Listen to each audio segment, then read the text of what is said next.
Assalamualaikum. We are back with another video. Welcome to cricket players. हम बात करेंगे जो कल मैच था पेशावर ज़ल्मी का और इस्लामाबाद यूनाइटेड का, जो क्वालिफायर था, उस पर बात करेंगे। और इस पे बात करेंगे कि सलमान अली आगा ने, माइक हैसन और आकिब जवेद ने बाबर आजम को दो T20 वर्ल्ड कप में कैसे वेस्ट किए। तो मेरे साथ मौजूद है सईद भाई। अस्सलाम वालेकुम सईद भाई। वालेकुम सलाम। भाई क्या हाल है, ठीक है? हाल तो अच्छे हैं। Thanks to Babar. हाल तो अच्छे ही होंगे ना, पेशावर ज़ल्मी ने फाइनल के लिए क्वालिफाई कर लिया। टीम अच्छा खेल रही है, बाबर अच्छा खेल रहा है, कप्तानी जबरदस्त हो रही है, मतलब सब लाइफ इस टाइम पीक पे चल रही है। थोड़ी सी इस पे बात करेंगे सबसे पहले कि माइक हसन और आकिब जावेद, सलमान अली आगा ने कैसे वेस्ट किया बाबर आजम को नंबर 4 पे खिला के वर्ल्ड कप में। यार सबसे पहले तो उसकी आपने देखा जब से एशिया, पहले तो वहां से शुरू करते हैं कि जहां इन्होंने बाबर को और रिजवान को ड्रॉप किया। इनके पास कभी भी परफॉर्मेंस का बहाना था ही नहीं कि वो इस वजह से ड्रॉप करते हैं कि इनकी परफॉर्मेंस अच्छी नहीं है।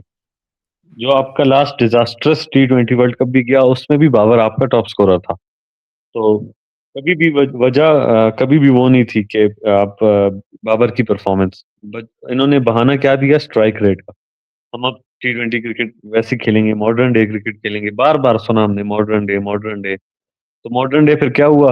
30 पे 5, 40 पे 5, 27 पे 6, ये हमारे स्कोर होते थे 10 ओवर्स के बाद। तो वो मॉडर्न डे क्रिकेट जब हमने एशिया कप में देखी तो इतनी हमसे बर्दाश्त नहीं हुई, तो हम बाबर को वापस लेके आए। जब हम बाबर को वापस लेके आए तो मुसलसल आपने प्रैक्टिस वीडियोस में, नेट की वीडियोस में, आपको पता है हमारे दोस्त खुद जाके कवर करते थे ग्राउंड से, उन्होंने खुद देखा, उन्होंने हमें भेजी वीडियोस। तो बाबर बहुत ज्यादा एक ऐसा बैट्समैन उसको बनाने की कोशिश ये कर रहे थे जैसा वो है नहीं। वो एक बंदा खड़ा होता था, उसको 20 30 40 की स्पीड से हाफ हाफ वॉलियां करा रहा होता था, बाबर उसको टेढ़ी टेढ़ी शेप से छक्के मार रहा होता था। और उसको वही इंप्लीमेंट करने जब वो मैच में जाता था तो ऑब्वियसली मैच में तो 40 50 की पेस से बॉल नहीं आता, तो 140 से आता है। तो आपने देखा पहला T20 जो बाबर का कमबैक था, बाबर जीरो पे आउट हुआ और अजीब सी स्लॉग मार के, सर कहीं और जा रहा है, बैट कहीं और है, शेप कोई और है। उसके बाद जो बाबर ने फिर कमबैक किया, नेक्स्ट इनिंग्स में 15 रन की, उसको जरूरत नहीं पड़ी कुछ करने की क्योंकि टारगेट कम था। फिर उसके बाद उसने मैच विनिंग इनिंग्स खेली। फिर वो आहिस्ता आहिस्ता इम्प्रूव कर रहा था। लेकिन आपने क्या किया, आपने अपनी बिग बैश में बाबर को आपने कंटिन्यू करने के लिए आपने ऑस्ट्रेलिया से सीरीज रखी। और एक श्रीलंका से जो हमारे 3 फजूल के मैच आए, उसमें आगा जी नंबर 3 पे आके उन्होंने 50 रन की, लूजिंग कॉज में 50 रन किए, जिसकी बेस पे आकिब जावेद, माइक हेसन ने फैसला किया कि अब सलमान अली आगा खेलेंगे नंबर 3 पे। अब सलमान अली आगा से सबसे बड़ा गिला मेरा ये है कि वो एक पपेट कैप्टन है, सबको पता है। वो एक पपेट कैप्टन है। वो अपने खुद से ये डिसीजन भी नहीं लेते कि मैं नेक्स्ट ओवर किसको दूं। अब उन्होंने भी कुछ नहीं बोलना था, ऑब्वियसली ऊपर से जो हुक्म आया उसने इम्प्लीमेंट कर दिया।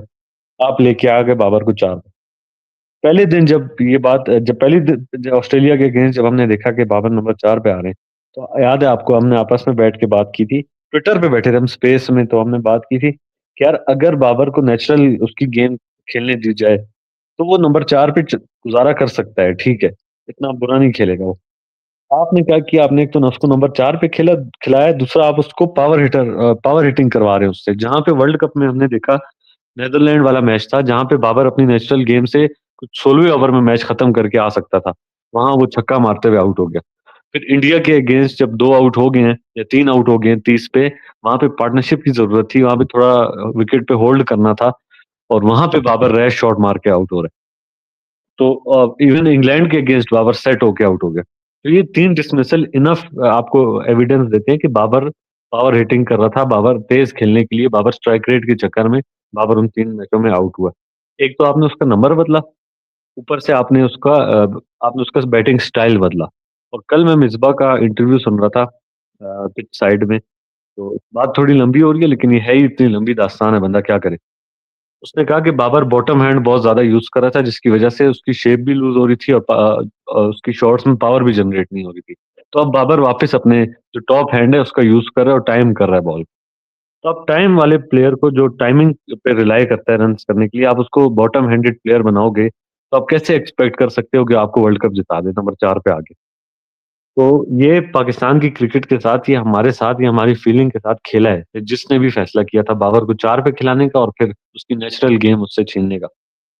इसकी वजह से हम एक और वर्ल्ड कप हमारा ज़ाया हुआ है। तो मैं तो कहूँगा शर्म आनी चाहिए इन तीनों को कि इन्होंने बाबर आज़म को वेस्ट किया T20 वर्ल्ड कप में। बिल्कुल ऐसे ही है सईद भाई, आपने बहुत अच्छा एक्सप्लेन किया इसको। और मैं भी एक चीज़ ऐड करना चाहूँगा कि हमारे कोच, सबसे पहला काम होता है कोच या कैप्टन का कि वो अपने प्लेयर्स को कॉन्फिडेंस दे जो जिसको वो साथ लेके गया होता है। एज अ फैन हम भी अगर वर्ल्ड कप आता है तो हम उसको भी सपोर्ट करते हैं जो मतलब हमें लग रहा होता है कि ये डिजर्विंग नहीं है स्क्वाड में। तो हमें पता होता है कि इसने खेलना ही खेलना है, तो हम उसको सपोर्ट करते हैं ताकि जो भी होगा वो वर्ल्ड कप के बाद उसको क्रिटिसाइज करना है, उस पर बात करनी है, तनकीद करनी है, जो भी करना है वो वर्ल्ड कप के बाद करेंगे। लेकिन हमारे जो कैप्टन साहब है उन्होंने पहली प्रेस कॉन्फ्रेंस में जाके कहा कि अगर बाबर और फाखर मेरी प्लेइंग 11 में फिट नहीं होंगे तो मैं इनको नहीं खिलाऊंगा। तो सीधा सीधा आप एक बंदे पे एक्स्ट्रा बोझ बर्डन डाल रहे हो। और दूसरा फिर हमारा कोच साहब वो कह रहे हैं कि जी बाबर ओपनर नहीं खेल सकता, उसका ओपनर का स्ट्राइक रेट अच्छा नहीं है। और वो साइम अयूब को कैरी कर रहे थे जिसने पूरे वर्ल्ड कप में कोई परफॉर्मेंस नहीं दी। और आज वही साइम अयूब नंबर 4 पे, नंबर 3 पे, कभी नंबर 5 पे खेल होता है हैदराबाद के लिए। तो ये चीज़ जो है ना, ये बहुत बड़ी ज्यादती की है इन्होंने। इन्होंने हमारे पास एक ही तो प्लेयर है जो पिछले कुछ टाइम पे वर्ल्ड का टॉप बैटर, पाकिस्तान ने ऐसा मेरे ख्याल से बैटर प्रोड्यूस नहीं किया। एज अ फैन ही बात कर रहा है, लेकिन ये स्टैट्स और ये फैक्ट्स हैं। तो उसको आपने वेस्ट किया, उसको आप नीचे गिराने की कोशिश कर रहे थे मेंटली भी, और वैसे भी वो स्ट्रगल कर रहा था सिर्फ इस वजह से। कैफ भाई, इससे पहले आपको कौन सा, मैं व्यूअर से भी पूछूंगा जो सुन रहा है, आप मुझे एक प्लेयर का नाम बता दें जो आज तक ऐसा आया हो कि कोई ऑस्ट्रेलियन जर्नलिस्ट ऑस्ट्रेलिया में बैठ के इंडियन एक्स क्रिकेटर से लड़ रहा है कि बाबर को तुमने ये बात क्यों की है।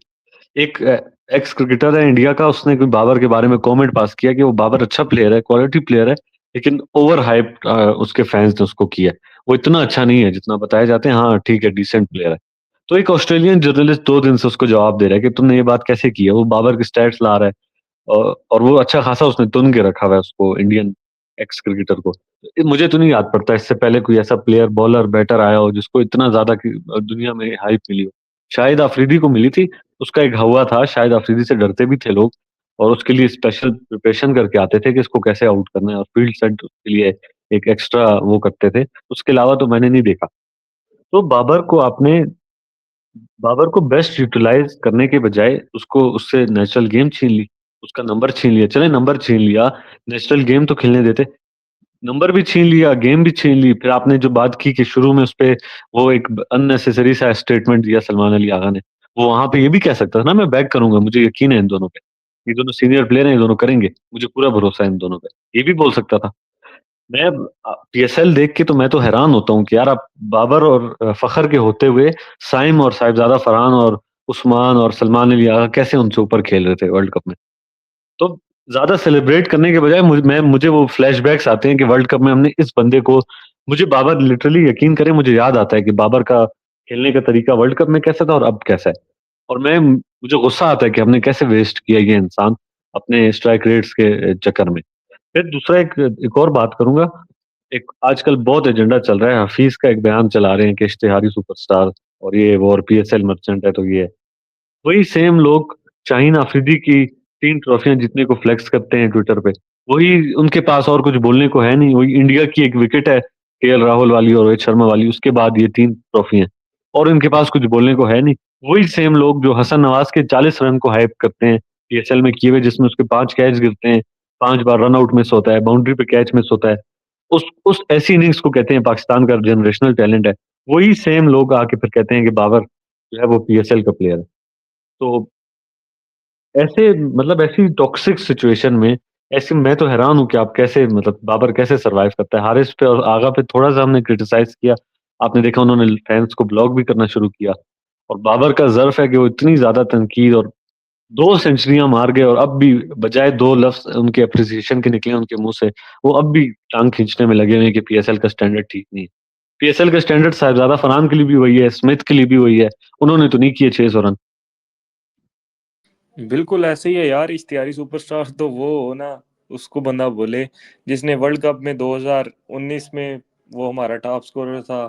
2023 में उस बंदे की 42 की एवरेज थी, और मेरे ख्याल से 5 फिफ्टियाँ तो उसकी अगेंस्ट, इंडिया भी उसकी 50 थी, ठीक है। फिर 2024 का वर्ल्ड कप हमने खेला, हम ग्रुप स्टेज से एग्जिट हुए।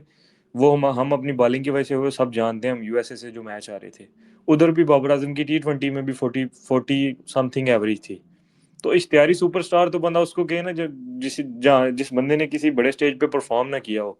जब आप 2026 का वर्ल्ड कप आपको याद आ जाता है कि T20 वर्ल्ड कप, आप उधर ये भी देखो कि आप ओपनर को नंबर 4 पे खिला रहे हो और उसको कह रहे हो कि तुम पावर रेटिंग करो, और वो पावर रेटिंग के लिए जाना ही नहीं जाता। अब जो लोग कमेंट्री सुन रहे होते हैं उनको तो बेहतर पता होगा कि उसकी तारीफ कर रहे हैं, और वो माइक हैसन को क्रिटिसाइज कर रहे होते हैं कमेंटेटर भी, कि ये बंदा है ही क्लास वाला प्लेयर, आप इसको कैसे पावर हिटर बना सकते हो। और वो अपनी क्लास के साथ 170 190 के स्ट्राइक रेट से खेल रहा है। इनके लिए यार मैं यही बात करूंगा, जो एक बड़ा एक फेमस सा स्टेटमेंट है, पॉलिटिक्स का है लेकिन वो यहाँ भी फिट होता है।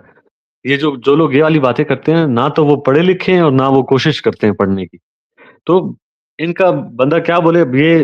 फिर मैं आज एक और चीज पढ़ रहा था कि चलो इस वर्ल्ड कप में तो ऐसे हो गया, ओपनर नहीं था, बाकी पिछले दो में तो ओपनर था। पहली तो बात ये होगी, आपका जो 2024 का वर्ल्ड कप है उसमें आपको पहले मैच में कोलैप्स से किसने बचाया? बाबर आजम ने बचाया। आप क्या करते हो, आधी इनिंग्स का स्क्रीनशॉट लाते हो जहां पे उसने 23 बॉलों में कुछ 6-8 रन थे उसके, उसका स्क्रीनशॉट लगा के कहते हो फ्लॉप इनिंग्स थी। वहां पे शादाब के साथ पार्टनरशिप किसने की?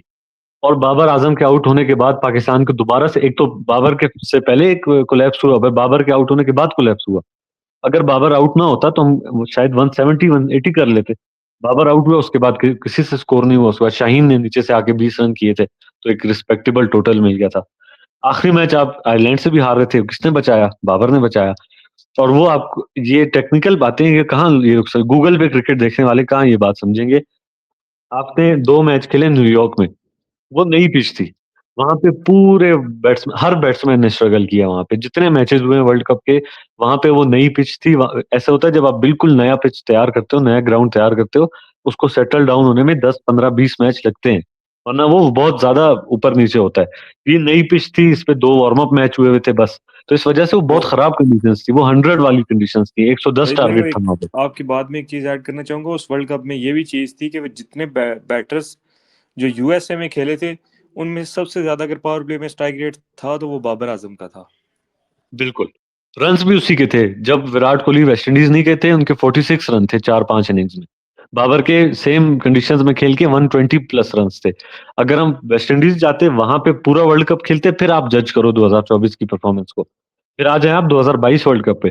आप लोगों ने, इस इन्हीं लोगों ने, जो बाबर और रिजवान की ओपनिंग खराब करने के लिए जो आप लोगों ने स्ट्राइक रेट के रोले डाले, तो ये बाबर का जो बॉटम हैंड वाला इशू है, ये 2023 से चल रहा है, ये अभी नहीं चल रहा। अभी तो बाकी और भी इश्यूज साथ ऐड हो गए ना, कि उसकी शेप भी लूज हो रही थी, सर गिर रहा था, और टांग बहुत ज्यादा क्रॉस आ रही थी। ये 3 4 मसले तो अब हुए थे। एक इशू जो उसका शुरू से 2023 से था, जब वो कराची का पहले सीजन कैप्टन था, उस सीजन से उसका मसला शुरू हो गया था। वो बॉटम हैंड ज्यादा यूज करने लग गया था T20 क्रिकेट में, ओडीआई और टेस्ट में सही था, T20 में वो बहुत ज्यादा बॉटम हैंड यूज करने लग गया था। आप लोगों ने ही ये एजेंडे चलाए, आप लोगों ने प्रोपेगेंडे किए, आप लोगों ने दिन रात ट्विटर पे ट्रेंड चलाए। आप एक्स क्रिकेटर सारा सारा दिन बैठ के स्ट्राइक रेट पे ज्ञान देते थे, जिनका अपना स्ट्राइक रेट 110 है T20 वर्ल्ड कप में, या एक का 95 है। तो वो बाबर पे स्ट्राइक रेट पे बातें कर करके आपने उसको बॉटम हैंडेड प्लेयर बना दिया था। तो ये बातें करना कि जी बाबर ने हरवाए हैं, और पूरी दुनिया को पता है पिछले 5 टूर्नामेंट किसने हरवाए हैं। पूरी दुनिया को पता है। आपने नहीं मानना, आपके मानने ना मानने से किसी को कोई फर्क नहीं पड़ता। आप 20 22 साल के बच्चे हैं, आपने अभी क्रिकेट देखना शुरू किया है। आपके ओपिनियन से, आपका ओपिनियन मैटर नहीं करता। और मैं बहुत खुशी है इस बात की कि बाबर ने फाइनली रियलाइज किया है कि उसको किस तरह खेलना है। आई आई होप कि बाबर अब जितना उसका नाम है, जितना उसके पाकिस्तान के लिए अचीवमेंट है, वो आंखों में आंखें डाल के कोच को, सेलेक्टर को, जिसको भी, वो बोल सकता है कि मुझे आपने खिलाना है T20 तो मैं ऐसे खेलूंगा, वरना मुझे ना खेले। बिल्कुल ऐसे ही है। चलें, अब बाबर आजम पे तो काफ़ी बात कर रही है, वो तो हम उस पर बात करें तो ये तो 10 15 मिनट तो बहुत कम है, हम ज़्यादा बात कर सकते हैं, लेकिन थोड़ी सी बात करते हैं ओवरऑल। जो एलिमिनेटर है उस पर बात करते हैं। पेशावर जल्मी की बॉलिंग भी अप टू द मार्क थी। सबसे पहले तो जिसने भी डिसीजन किया है, जाहिर बात है कैप्टन का, कोच का डिसीजन होता है ये, कि विंस से भी परफॉर्म नहीं हो रहा था तो उन्होंने हारिस को रिप्लेस किया उसके साथ। और एक मतलब हारिस बेशक शॉट ही नहीं खेल रहा था, लेकिन वो स्टार्ट दे रहा था। और बाबर की और मेंडिस की जैसे फॉर्म लगी हुई थी, वो उनको स्टार्ट की नीड थी। तो एक सबसे अच्छा ये डिसीजन था। और दूसरी चीज़, एरन हार्डी को जो खिलाना और फिर उसकी जो बॉलिंग, वो बहुत आला डिसीजन थे दोनों। एरन हार्डी को लास्ट मैच जो नहीं खिलाया था, वो ऐसे ही ने भी ये रीजन था कि लास्ट मैच क्वालिफाई हुए हुए थे, तो वो खुरम को चांस देना चाह रहे थे। वरना हार्डी तो कभी भी बेंच नहीं होता। उसने बैटिंग में भी स्कोर किया है और बॉलिंग उसने बहुत आउटस्टैंडिंग की है दोनों मैचेस में। कल जो एक और चीज जो हमेशा पूरे टूर्नामेंट में नजर आई, वो थी बाबर की कप्तानी। आपने देखा लास्ट मैच में वो सुफियान को काफी लेट लेके आए थे, जिसका थोड़ा बहुत नुकसान भी हुआ। ये गलत भी डिसीजन था मैं कहूंगा। ऐसा नहीं कि हर चीज ही अच्छी है, बीच में मिस्टेक्स भी होती है, इंसान है। तो सुफियान को वो उस टाइम लेके आए जब वो लाहौर 8-9 रिक्वायर्ड रेट पे पहुंच चुके थे। और यही मसला कोयटा के भी साथ है कि आप उस्मान तारिक को तब लाते हो जब दूसरी टीम पे लाजमी हो जाता है अटैक करना। ठीक है, विकेट के चांस होते हैं, लेकिन ये भी तो हो सकता है कि एक दो हिटें लग जाएं, बॉलर अंडर प्रेशर आ जाए। ये बात भी तो होती है। तो सुफियान को 7वां ओवर देना या 8वां, जो भी दिया था पहले लाए थे, वो एक बहुत मास्टर क्लास था। फिर एरन हार्डी को जिस तरह से यूज किया कल, तो बाबर ने जिस बॉलर को जिस टाइम लाया उसने विकेट लिया। आपने देखा, छठे ओवर में माइकल ब्रेसवेल को ओवर दिया, वो विकेट ले गया। उसके बाद सुफियान को लाए, उसने वो एक मोमेंटम जो इस्लामाबाद को मिला हुआ था उसने तोड़ा एक अच्छा ओवर करके। नेक्स्ट ओवर एरन हार्डी का था, समीर हार्डी को टेक ऑन करने गया, उधर विकेट मिल गई, तो वो उस विकेट का आधा क्रेडिट सुफियान को जाता है, जो उसने पिछला ओवर किया था उससे। अगर पिछले ओवर में रन्स बने होते तो शायद समीर ना ट्राई करता हार्डी पे। तो हार्डी को जितना क्रेडिट देना चाहिए उतना सुफियान को भी देना चाहिए। दूसरे एंड से हार्डी को पूरा सपोर्ट किया सुफियान ने। बिल्कुल ऐसे ही है, जैसे बैटिंग में पार्टनरशिप्स होती हैं, बॉलिंग में भी पार्टनरशिप्स होती हैं। और सईद भाई, एक और चीज़ कहना चाहूँगा कि नईद राना के फाइनल खेलने से कितना प्लस पॉइंट मिलेगा जलीमी को। यार ये ऑलरेडी आसमान पे पहुंची हुई जल्मी को और आसमान पे पहुंचाएगा। एक आपको पता है पूरे टूर्नामेंट में नाहिद राना ने जिस तरह से बॉलिंग की है, दूसरी टीम जो है वो स्पेशली प्रिपेयर करके आती थी, फिर भी नहीं खेल सक रही होती थी नाहिद राना को। तो बहुत बड़ा बूस्ट है। ऑलरेडी दो क्या तीन बॉलर उनके पास है। मोहम्मद बासित भी अच्छी बॉलिंग कर रहे हैं, बहुत अच्छी बॉलिंग कर रहे हैं वो भी। और इफ्तिखार भी कल पिछले दो मैचेस में थोड़ा सा ऑफ कलर थे, वरना उन्होंने भी बहुत अच्छी बॉलिंग की। तो पूरा एक कंप्लीट बॉलिंग यूनिट है, जिसमें से ऑन द डे दो बॉलर्स भी चल गए तो वो उनको मैच साइड पे करके दे देते हैं। नाहिद राना अब आएंगे तो मुझे तो तरस आ रहा है, फाइनल जो दूसरी टीम आएगी वो किस किस के खिलाफ प्लान बना के आएगी, किस किस को वो कहते हैं ना, ओवर गुजारे, इसके ओवर गुजार लेते हैं, उसके ओवर गुजार लेते हैं, किस किस के ओवर गुजारोगे। बिल्कुल ऐसे ही है, बासित ने बड़ा इम्प्रेस किया मुझे। और उसके बाद फिर अ, हार्डी भी अच्छी बॉलिंग कर रहे हैं। और सुफियान और नईद राना को देखना पड़ेगा इंशाल्लाह फाइनल में। वो जो भी टीम होगी, वो दोनों साइड से जब रन्स नहीं बनेंगे तो फिर उधर विकेट ज़रूर मिलेंगी पेशावर ज़ल्मी को। और लास्ट थिंग ये कि एप्रिसिएशन कह लें, नेशनल स्टेडियम में जो क्राउड आया उसके लिए मैंने बात की थी कि उधर क्राउड आएगा, क्योंकि वो व्यू का मसला था उनका, वो क्लियर हो गया था। तो ऑलमोस्ट हाउसफुल था, बहुत अच्छा क्राउड था। यार जितने शॉर्ट नोटिस पे उनको मिला, और जिस तरह से आपको आपको पता है वेबसाइट क्रैश हो रही थी, और टिकट का इन्होंने कहा था 9 बजे सेल होना शुरू होंगे, वो 2 बजे सेल होना शुरू हुए।